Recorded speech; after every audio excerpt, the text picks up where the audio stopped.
बांके बिहारी मुझको देना सहारा, अरे कहीं छूट जाए न दामन तुम्हारा।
कल कथा का ध्यान इस जगह पर हुआ था। कंस वध, प्रभु ने कंस का वध कर दिया, नाना उग्रसेन को राज्य तिलक कर दिया, अपने पिता वसुदेव मैया देवकी को जेल से बाहर निकाला। आज प्रभु पढ़ने के लिए गए, विद्या अध्ययन करने के लिए गए संदीपनी गुरु के आश्रम में, जहां पर इन्होंने 64 दिनों में 64 विद्याओं का अध्ययन किया। गुरुगृह गए पढ़न यदुराई, अल्पकाल विद्या सब आई। आज प्रभु ने 64 दिनों में 64 विद्याओं का अध्ययन किया। यहीं पर प्रभु की मित्रता आज सुदामा नाम के ब्राह्मण से हुई। लौट करके मथुरा में आए। आज प्रभु को वृंदावन की याद आने लगी, और जब वृंदावन की याद आने लगी तो आज प्रभु ने उद्धव को बुलाया। उद्धव से कहा, उद्धव तुम मेरा एक काम कर दो, क्या तुम वृंदावन चले जाओ। आज तुम वृंदावन चले जाओ, मेरा पत्र गोपियों को दे देना, मैया को दे देना जाकर। आज मुझे वृंदावन की बहुत प्यास आ रही है। उद्धव से कहने लगे, प्रभु कि उद्धव जाओ तुम वृंदावन,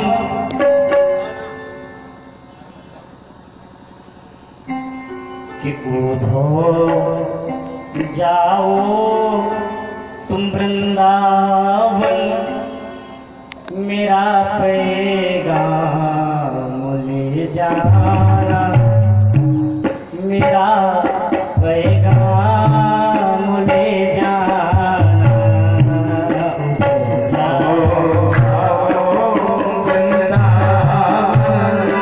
मेरा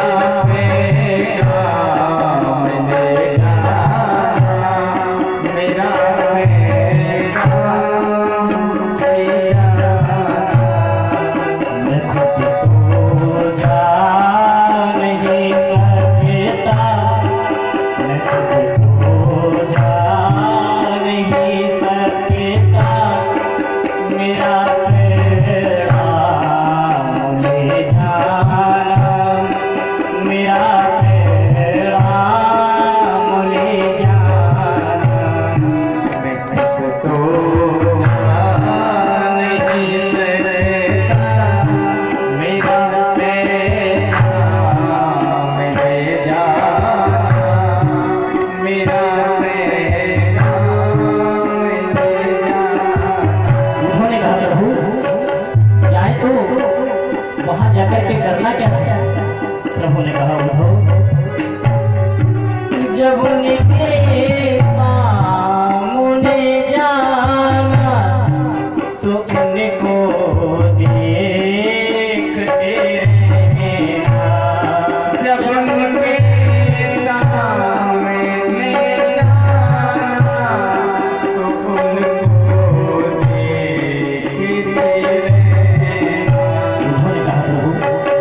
देखते आपने कहा उनके सामने जाए, उनको देखते हैं।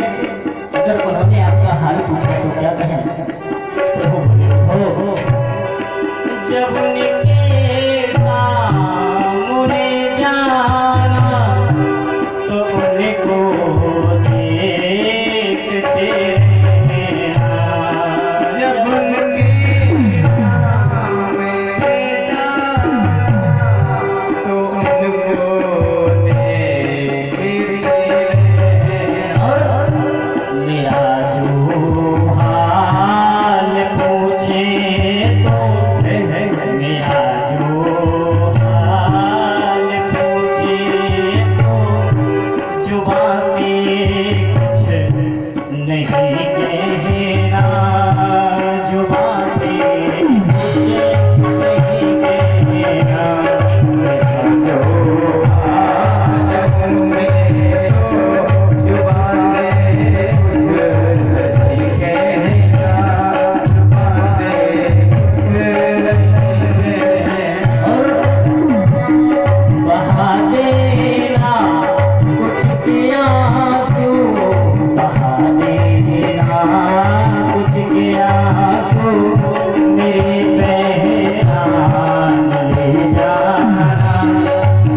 आज तुम वृंदावन को चले जाओ और ये पत्र गोपियों को मैया को दे देना जाकर के, क्योंकि उद्धव को अपने ज्ञान पर अभिमान है और प्रभु वृंदावन भेज करके मानो उद्धव के अहंकार का दमन करना चाहते हैं।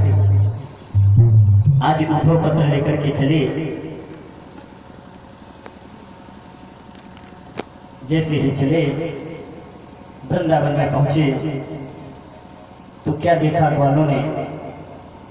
ग्वाल वालों ने देखा कि एक रथ आ रहा है मथुरा से, और वही रथ है जिस रथ पर आज श्याम सुंदर बैठ करके गए थे जब अक्रूर लेने के लिए आए थे। और वही काली कमली प्रभु ने दे दी कि जाओ इस काली कमली को उड़ करके जाना। और प्रभु का और उद्धव का स्वरूप एक जैसा है।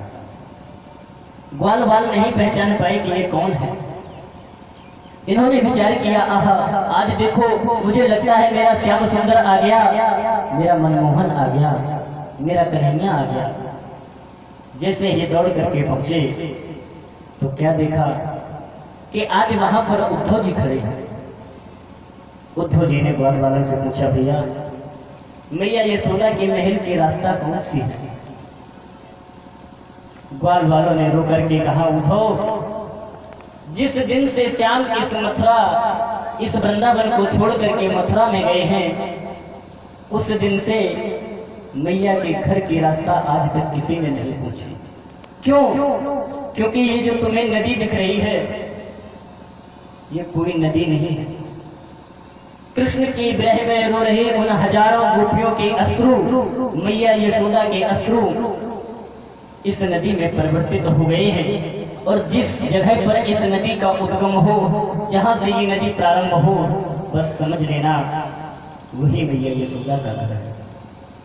आज उद्धव मैया के पास पहुंचे, मैया को खबर दी, मैया को पत्र दिया। मैया से कहा, मैया अब मैं चलना चाहता हूँ गोपियों के पास में, क्योंकि कुछ पत्र हमें गोपियों के लिए भी दिए गए हैं, गोपियों से भी मिलना है।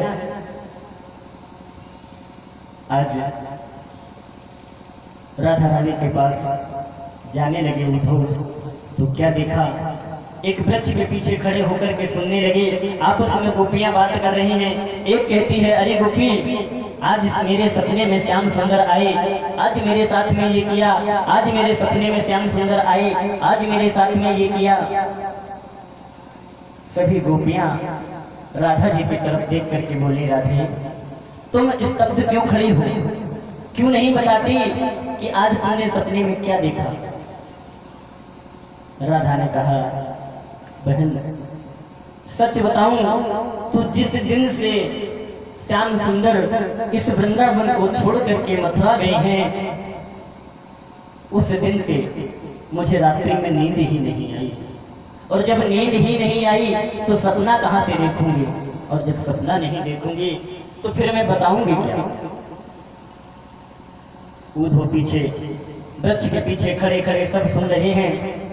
गोपियों के पास पहुंचे, गोपियों को समझाया, हे गोपियों जिस छलिया के लिए तुम इतना वियोग सह रहे हो भूल जाओ उसे, क्योंकि वो ब्रह्म है, वो नारायण है। इसलिए तुम्हारी भलाई इसी में है कि तुम ये सब छोड़ करके ब्रह्म का चिंतन करो, ब्रह्म का ध्यान करो, प्रभु का भजन करो। गोपियों ने कहा, उद्धव भजन कहाँ से करूं, आराधन कहाँ से करूं, ध्यान कहाँ से करूं? क्यों? क्योंकि उद्धव कि उद्धव मन ना भये दशमेश, उद्धव मन ना भये दशमेश। एक हो तो सो गयो श्याम संग को आराधे ईश, उद्धव मन ना भये दशमेश। हे उद्धव मन तो एक ही था, वो भी श्याम सुंदर के साथ में चला गया। अब किस मन से प्रभु का भजन करूं, किस मन से उसका ध्यान करूं? उद्धव ने आज पत्र दिया राधा को, कहा ये पत्र श्याम सुंदर ने भेजा है। और जैसे ही पत्र को पढ़ा आज राधा ने, तो क्या हुआ कि चिट्ठी पढ़कर राधा के हम, चिट्ठी पढ़कर राधा के हो, अरे बरसे ऐसे में जैसे यमुना में बाढ़ आ गई।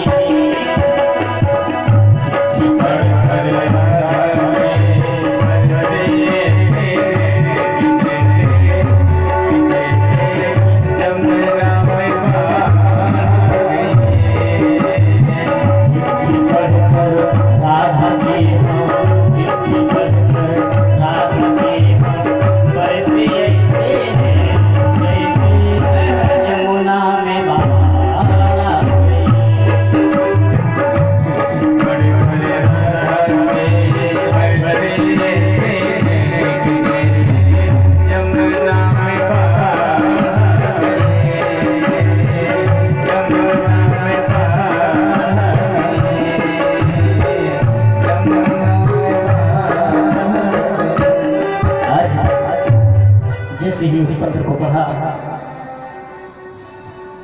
अश्रु की धार बहने के लिए उद्धव समझा रहे हैं गोपियों को, लेकिन गोपियां अपने कोई इधर खींच रही है, कोई इधर खींच रही है, कोई कहता है मेरी सुनो, कोई कहता है मेरी सुनो।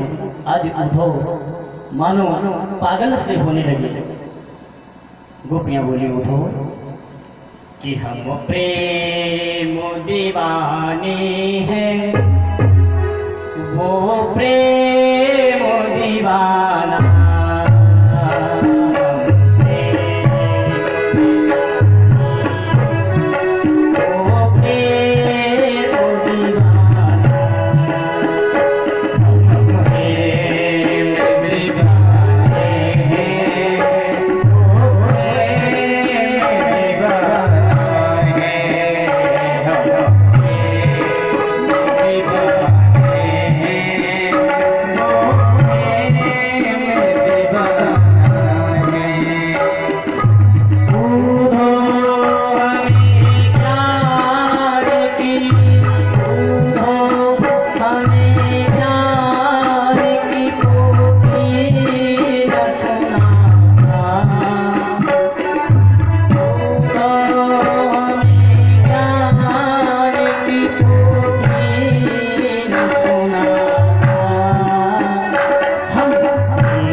आज मानो उद्धव पागल से हो गए। कई महीनों तक वृंदावन भटकते रहे, इनके ज्ञान का घमंड सब वहीं पर चूर चूर हो गया। कई महीनों बाद लौट करके प्रभु के सामने पहुंचे तो हाथ जोड़ करके बोले, प्रभु आज मैं समझ गया कि प्रेम के आगे ज्ञान कुछ भी नहीं है, महाराज मुझे क्षमा करो। आज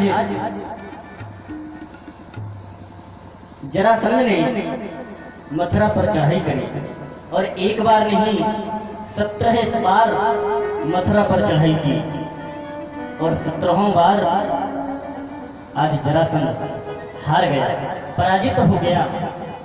इसने क्या किया, कालीवन म्लेच्छ को साथ में लेकर के आया और जब कालीवन म्लेच्छ को साथ में लेकर के आया, इस कालीवन को ये वरदान था कि तुम किसी भी अस्त्र शस्त्र से नहीं मरोगे। कालीवन म्लेच्छ को साथ में लेकर के आया। प्रभु जैसे ही युद्ध भूमि में पहुंचे तो कालीवन ने जैसे ही इसको देखा तो प्रभु भाग खड़े हुए और जब भाग खड़े हुए कालीवन ने पीछा किया और पीछा करते करते प्रभु की गुफा में प्रवेश कर गए। और जैसे ही गुफा में प्रवेश कर गए तो वहां पर मानधाता के पुत्र आज सो रहे थे मुचकुंद जी महाराज। मानधाता के पुत्र मुचकुंद जी महाराज सो रहे थे। आज प्रभु ने अपना पीतांबर उनके ऊपर डाल दिया और इस कालीवन ने सोचा कि यही कृष्ण है, हमसे भाग करके आया और यहाँ पर बहाना बना करके सो गया। आज इसने चरण का प्रहार किया और जैसे ही चरण का प्रहार किया मुचकुंद महाराज की आंख खुली और जैसे ही आंख खुली ये कालीवन जल करके भस्म हो गया। पुनः जरासंध ने 18वीं बार चढ़ाई की। इस बार इसने क्या किया, ब्राह्मणों से कहा देखो तुम बैठो यहाँ यज्ञ करो, क्योंकि इस जरासंध को किसी ने ये बता दिया था कि अगर तुम्हें प्रभु से जीतना है तो ब्राह्मणों का साथ लेना पड़ेगा, क्योंकि ब्राह्मण जो हैं वो प्रभु के पूज्य हैं। इसलिए इसने ब्राह्मणों से कहा ब्राह्मणों तुम घर पर रहो, यज्ञ करो और हम जा रहे चढ़ाई करने के लिए। याद रखना अगर इस बार भी मेरी पराजय हुई तो एक भी ब्राह्मण जीवित नहीं बचेगा।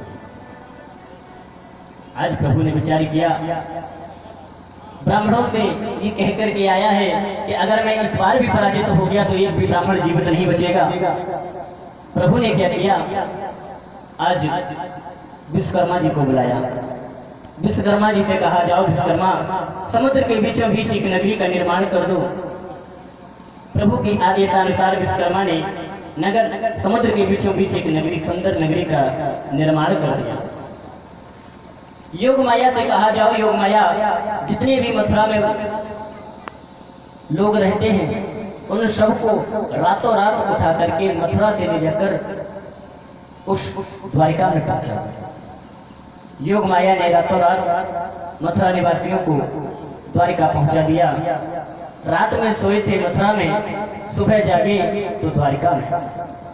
आज प्रभु जैसे ही युद्ध भूमि में आए देखा कि कुछ ब्राह्मण तो यज्ञ कर रहे हैं और कुछ ब्राह्मणों को साथ में लेकर के आया, ब्राह्मणों को आगे लगा दिया। ब्राह्मणों से कहा आज तुम्हें युद्ध करना पड़ेगा प्रभु से।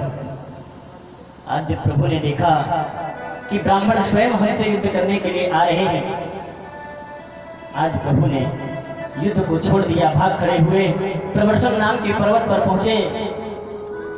जरासंध ने उस पर्वत में आग लगवा दी। इसने विचार किया हो सकता है इसी में जलकर के ये दोनों भाई समाप्त हो चुके होंगे। इसी समय भगवान का एक नाम पड़ गया, रणछोड़ राय। बोलो रणछोड़ राय भगवान की। आज प्रभु द्वारिका में निवास कर रहे हैं। बोलो द्वारिकाधीश भगवान की। आज द्वारिका में प्रभु निवास कर रहे हैं। एक राजा हुए भीष्मक, जिनके 5 पुत्र थे, रुक्मी, रुक्मबाहु, रुक्मकेशी, रुक्मबाली और रुक्मरथ, और एक कन्या थी जिसका नाम था रुक्मिणी। रुक्मी ने इस रुक्मिणी का विवाह अपने साले शिशुपाल के साथ में तय कर दिया। और जब रुक्मिणी को पता चला कि मेरा विवाह शिशुपाल के साथ में भैया ने तय कर दिया है,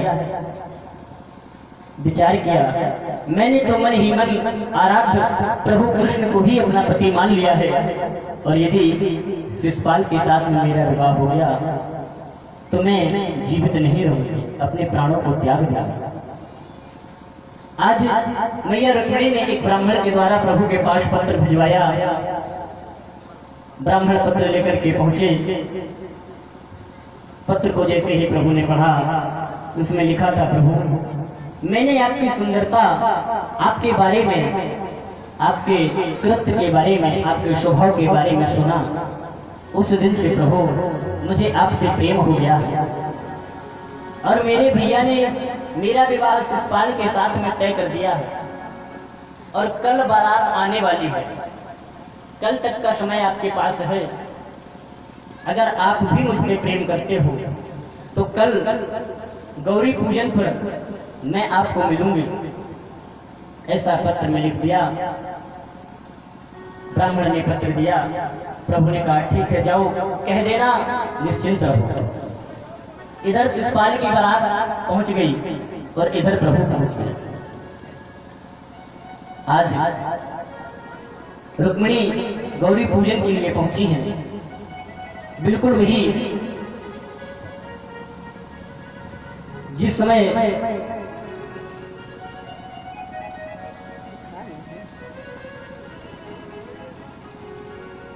समय मैया जानकी गौरी पूजन के लिए पहुंची थी, उसी प्रकार आज रुक्मिणी जी गौरी पूजन के लिए पहुंची। आइए तुलसी बाबा ने कुछ पंक्तियों रामचरितमानस की कुछ पंक्तियों को गुनगुनाते हैं।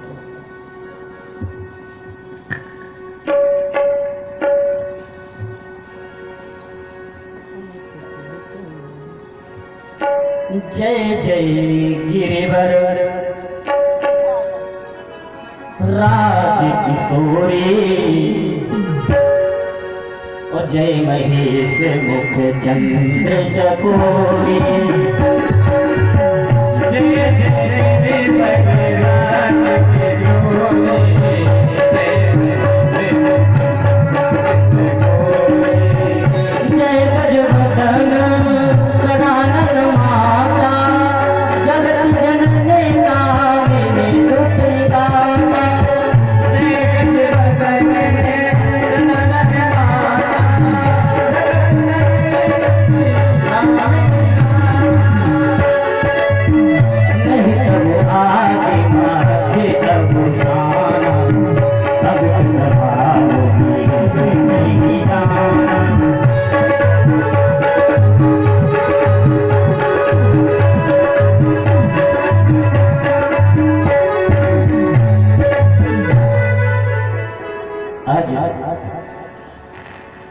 रुक्मिणी गौरी पूजन के लिए पहुंची।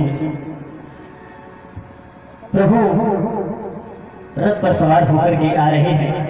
हजारों सैनिक लगे हैं रुक्मिणी की सुरक्षा के लिए। लेकिन जैसे ही प्रभु आए, प्रभु ने रथ को खड़ा किया। सैनिकों ने कहा देखो मुझे लगता है कोई आया। और जैसे ही प्रभु ने थोड़ा सा मुस्कुराया, जैसे ही प्रभु ने थोड़ी मुस्कान दिखाई तो जितने सैनिक थे सब मोहित हो गए। प्रभु की तरफ कोई नहीं देखा। एक कह रहा भैया देखो कितना अच्छा पीताम्बर डाले। दूसरा बोला पीताम्बर को छोड़ो, देखो कितना सुंदर मोर मुकुट बांधा। और प्रभु धीरे धीरे मंदिर में प्रवेश करते जा रहे हैं। सैनिकों को कुछ भान ही नहीं है कि यहाँ हो क्या रहा है। प्रभु मंदिर में घुसते चले गए और वहीं पर रुक्मिणी जी का वर्ण कर लिया। रुक्मिणी जी को रथ पर बिठाया और एक पंचजन नामक जो शंख था उससे आदि प्रभु ने एक ध्वनि कर दी। और जैसे ही शंख की ध्वनि सैनिकों ने सुनी, जो सैनिक सम्मोहित हो गए थे, वशीकरण बस में हो गए थे प्रभु के, वो आज वशीकरण से जागे तो देखा कि आज रुक्मिणी को ले जाकर के प्रभु जा रहे हैं। पीछा किया, नहीं पकड़ पाए तो आज रुक्मिणी के पास पहुंचे और कहा प्रभु महाराज आपकी बहन रुक्मिणी का हरण करके द्वारकाधीश ले जा रहे हैं। रुक्मिणी ने पीछा किया। रुक्मिणी ने पीछा किया और ये संकल्प किया कि यदि मैं कृष्ण को दंड नहीं दे पाया तो लौट करके मैं अपने इस नगर में मुख नहीं दिखाऊंगा। पीछा किया। जब पीछा किया प्रभु से युद्ध हुआ। युद्ध के उपरांत जब ये पराजित हो गया, प्रभु मारने वाले थे, लेकिन आज देवी रुक्मिणी ने हाथ पकड़ लिया। देवी रुक्मिणी ने कहा प्रभु इसको मारो नहीं। क्यों? क्योंकि ये मेरा भाई है, इसलिए इसको मारो नहीं, इसको छोड़ दो। आज मैया रुक्मिणी के कहने पर प्रभु ने उसको छोड़ दिया। विचार किया जीवन दान तो दे देंगे, लेकिन इसने मुझे ललकारा है, इसलिए कुछ तो दंड देना पड़ेगा। आज इसका अपमान कर दिया, आधी मूंछ काट दी, आधे बाल मुंडन कर दिए और अपमानित करके निकाल दिया। लज्जा के कारण आज इस रुक्मी ने नगर में नहीं गया, इसने वहीं पर जाकर के एक भोजकट नाम का नगर बसाया और वहीं पर रहने लगा। बोले गोविंद भगवान की जय है। आज प्रभु रुक्मिणी को लेकर के द्वारिका में आई और विधिवत मंडप गाड़ करके भावर डाली गई। आइए कि आओ मेरी सखियों मुझे मेहंदी लगा दो, अरे मेहंदी लगा दो मुझे ऐसी सजा दो, अरे मुझे श्याम सुंदर की दुल्हन बना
रुक्मिणी जी के साथ में हुआ।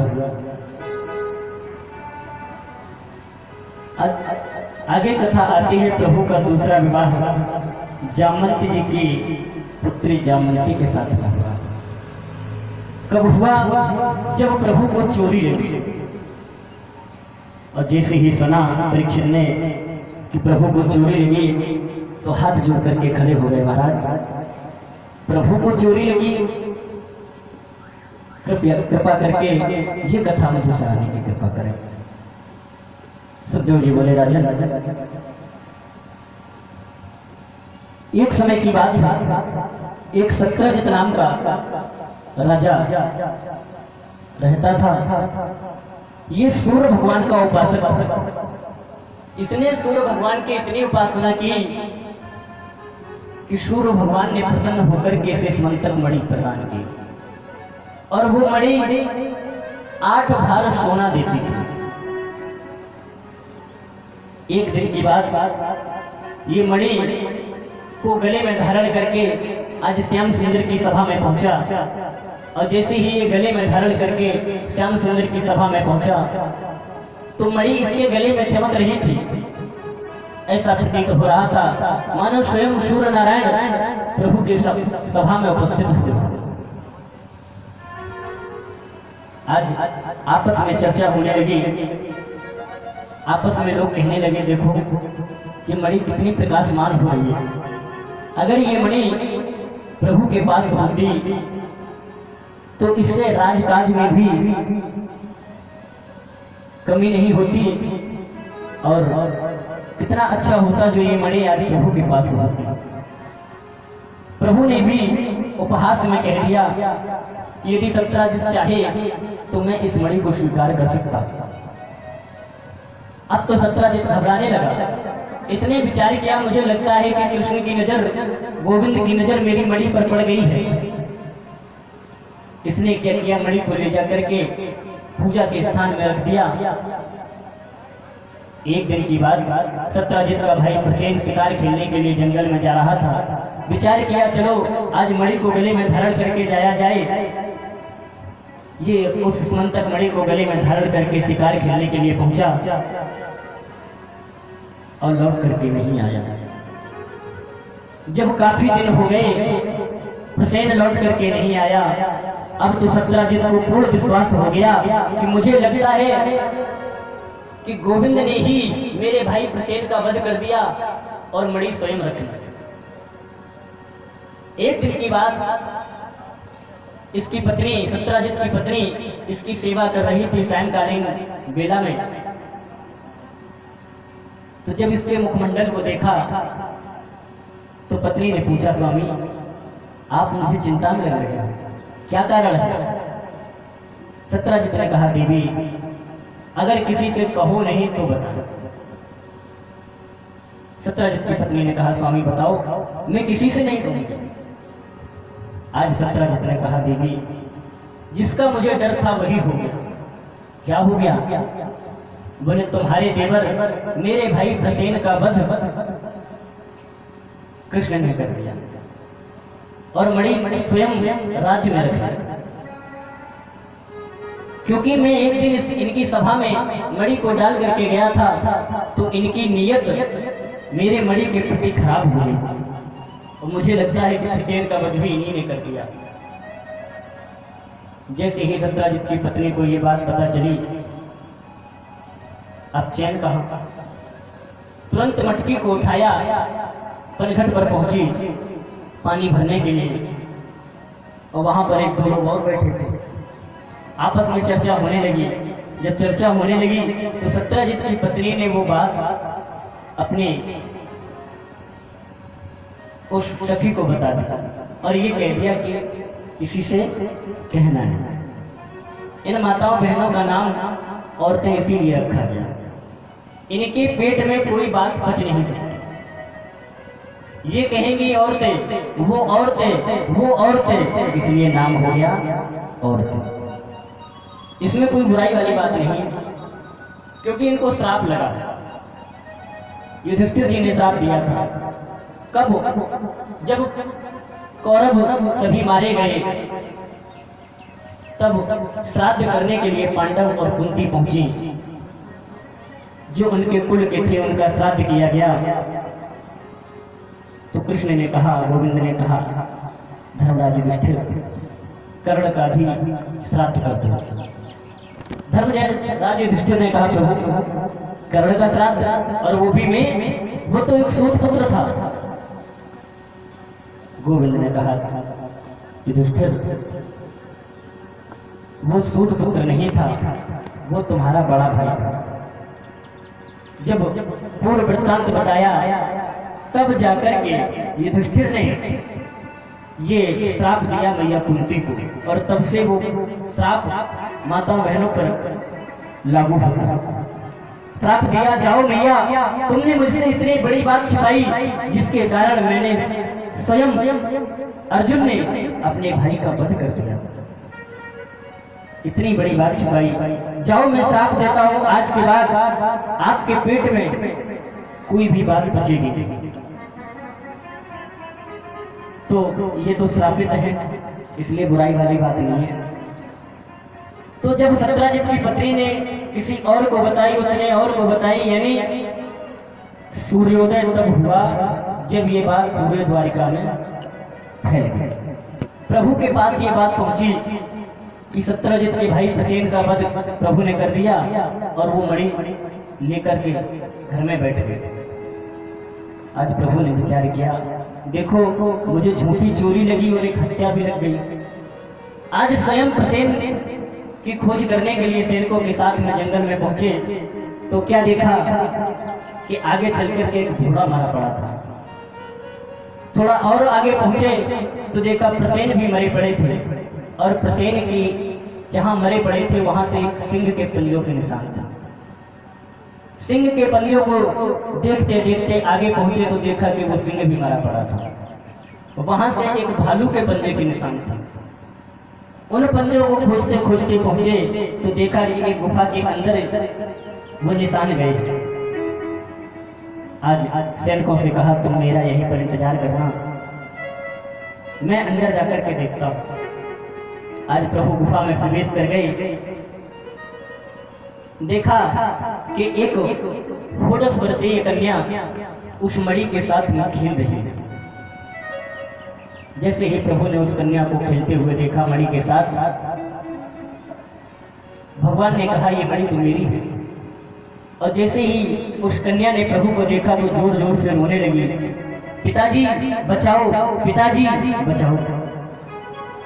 और जैसे ही ये आवाज महाराज जामंत जी ने सुनी, दौड़ करके आए। और जैसे ही दौड़ करके आए तो आज दोनों में युद्ध होने लगा।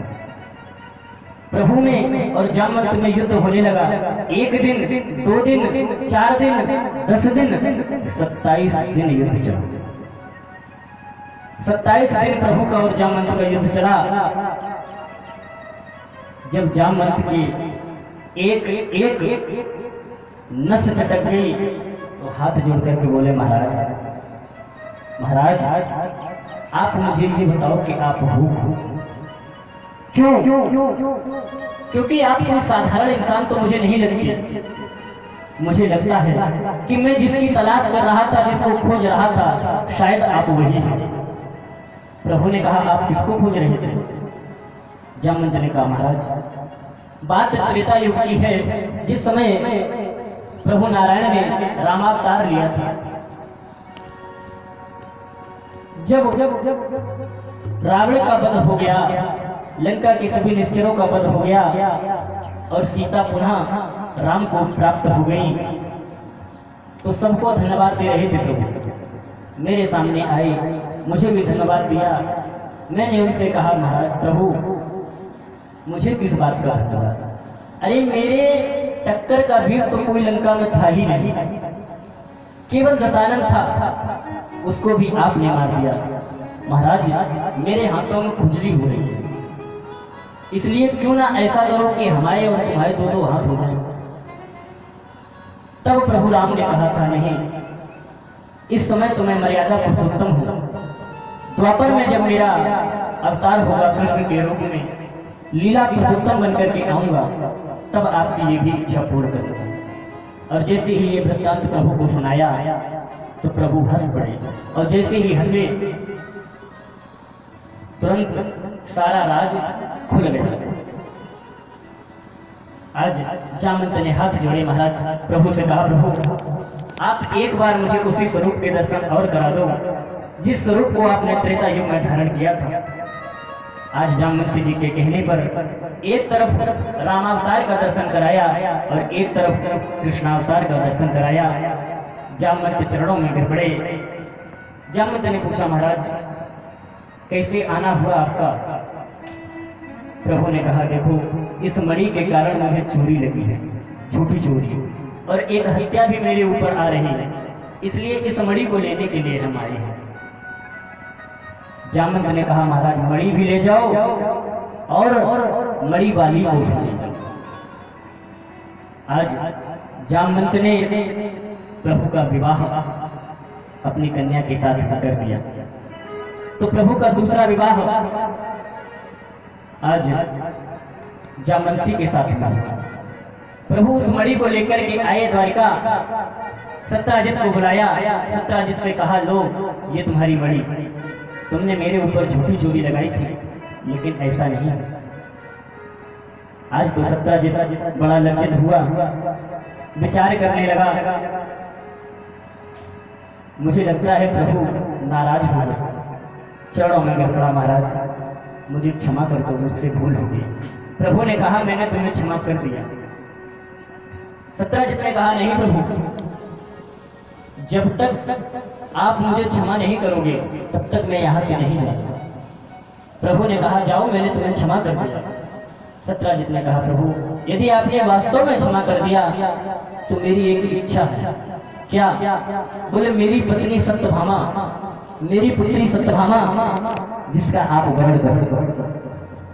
आज सत्राजित ने अपनी पुत्री सत्यभामा का विवाह प्रभु के साथ में कर दिया। इस तरह से प्रभु का तीसरा विवाह सत्यभामा जी के साथ में हुआ। बोलो गोविंद भगवान की जय। आइए, हमारे गुरुदेव भगवान का आगमन हो चुका है, सभी लोग खड़े होकर के उनका स्वागत करेंगे। बोलो गुरुदेव भगवान की।